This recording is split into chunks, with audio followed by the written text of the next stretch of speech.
Most people think the EU AI Act is a future problem, something legal, something for later in the year. Well, that thinking is wrong. If you're building AI agents or agentic workflows today, the choices you're making right now decide whether those systems can legally run in the next 6 to 12 months. And if you're in the UK, this still applies to you. So if you're designing or building agents and your team can't clearly explain how you're designing for regulation, stick around for a few minutes.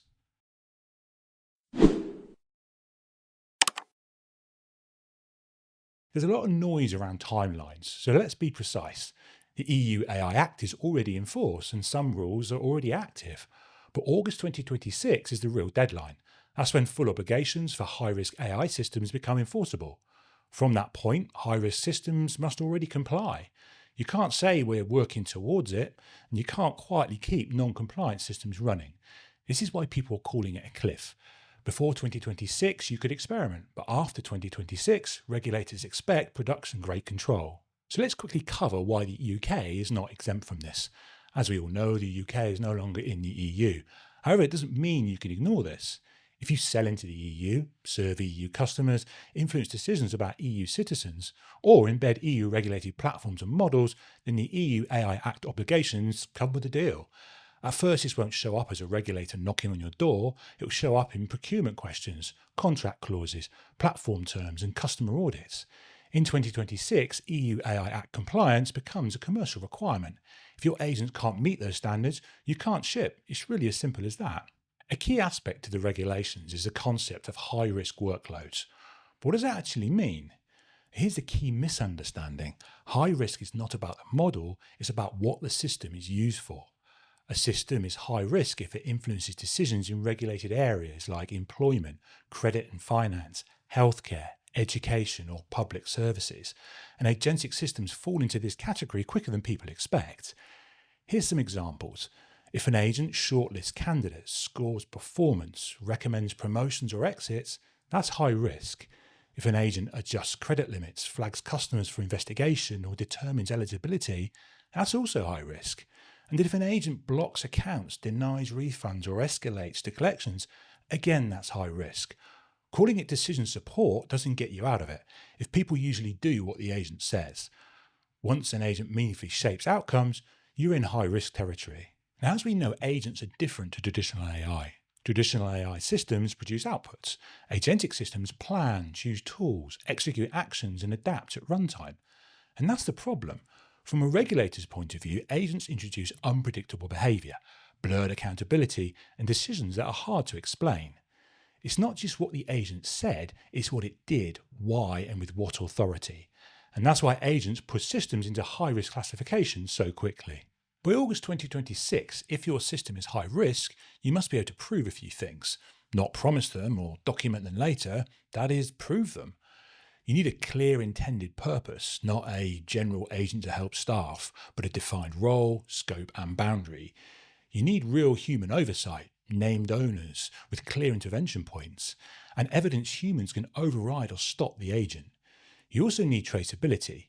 You must be able to reconstruct what the agent was trying to achieve, what information it used, and what tools it chose, and what actions it took. Chat logs alone won't cut it. And you need ongoing monitoring. That includes drift detection, incident handling, and de-risking when behaviour changes. If you can't pause, explain, and replay your agent, well, you fail. I wanted to try and simplify the Act into one picture. This is the EU AI Act 2026. What actually matters? 8 things, and that's it. First, a clear purpose. You must define exactly what the system is allowed to do. No vague general agent roles. If the agent's scope drifts and you don't reclassify risk, you've failed. Second, risk is managed continuously. Risks are identified, controlled, and reassessed as behaviour changes. This isn't a one-off exercise. Agents that evolve without re-risking are non-compliant by design. Next, real human oversight. Named owners with clear intervention points. Humans can override or stop the system. The typical approval theatre doesn't really count here. Then, full traceability. You must be able to reconstruct what the system did and why. Not just chat logs, but decisions, actions, tool uses, and outcomes. If you can't replay it, then you can't defend it. Fifth, explainability. Users and auditors must understand what the system does, how to use it, and when not to trust it. If you can't explain behaviour, then you don't control it. 6 is robustness and safety. The system behaves predictably, and when things go wrong, it fails safely. Silent failure is just not acceptable. Next, ongoing monitoring. Behaviour is watched in production. Incidents are detected, logged, and addressed. Compliance doesn't stop at go live. And finally, clear accountability. Someone owns the system and its outcomes. The model did it is really not an answer. So if you don't get these things right in 2026, well, you're going to be in trouble. Now, this is not a legal problem. It's a design problem, which is why I'm talking about it. There are some key design principles that really matter. Bounded autonomy, where agents act within explicit limits. Separation of intent and execution, where humans set goals and agents execute steps. Policy-aware agents, rules are inputs, not afterthoughts. Deterministic checkpoints, especially in non-deterministic flows. Action-level logging, not just logging conversations. If governance isn't designed in, compliance can't be bolted on later. So, design for it today.